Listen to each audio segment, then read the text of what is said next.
বাংলাদেশ ছাড়িয়ে Dubai, America, Australia, লন্ডনে সবখানে জোয়ার বইছে তুফানের। প্রিয়তমার পর সুপারস্টার শাকিব খানের তুফান দিয়ে বাংলাদেশের সিনেমা নতুন করে জেগে উঠেছে। দেশীয় ইন্ডাস্ট্রি ফের জেগে উঠেছে। বর্তমানে বিশ্বের 15টি দেশের শতাধিক প্রেক্ষাগৃহে দেদারসে চলছে ব্লকবাস্টার তুফান। 5 জুলাই ছবিটি মুক্তি পেতে যাচ্ছে প্রতিবেশী দেশ ভারতে।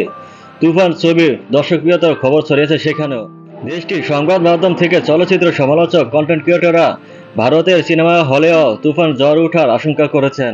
ভারতের সাকিবের তুফান সিনেমার মুক্তি নিয়ে কিছুদিন আগে মন্তব্য করেছেন ওভার বাংলা চিত্রনায়ক জিৎ।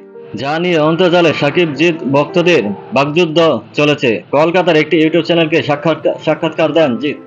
ভারতে সাকিবের তুফান সিনেমার মুক্তি নিয়ে কথা বলেন। জিতের কাছে জানতে চান, সাকিব খানের তুফান মুক্তি পাচ্ছে, আপনি কি এটাকে প্রতিযোগিতা হিসেবে দেখছেন? জবাবে জিৎ বলেন, না, বাজার খোলা আছে, যে কেউ আসতে পারে।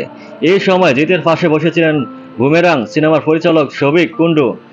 জিতের মুখ থেকে কথা কেড়ে নিয়ে তিনি বলেন, 90 দশকেই বাজার খুলে রেখেছি। এই বক্তব্য শুনে হেসে ওঠেন তাদের পাশে বসে থাকা দুই অভিনয় শিল্পী রুক্মিণী মৈত্র ও সৌরভ। জিৎ খুবই ঠান্ডা মস্তিষ্কে চ্যালেঞ্জ ছুড়ে দিলেন রুক্মিণী ও সৌরভ। শফিকের আচরণ খুব একটা ভালোভাবে গ্রহণ করেনি সাকিব ভক্তরা। যা চিত্র দেখা যায় ভিডিও সাক্ষাৎকারের কমেন্ট বক্সে। সেখানে জিতকে রীতিমতো ধুইয়ে দেন বাংলাদেশের সাকিব ভক্তরা।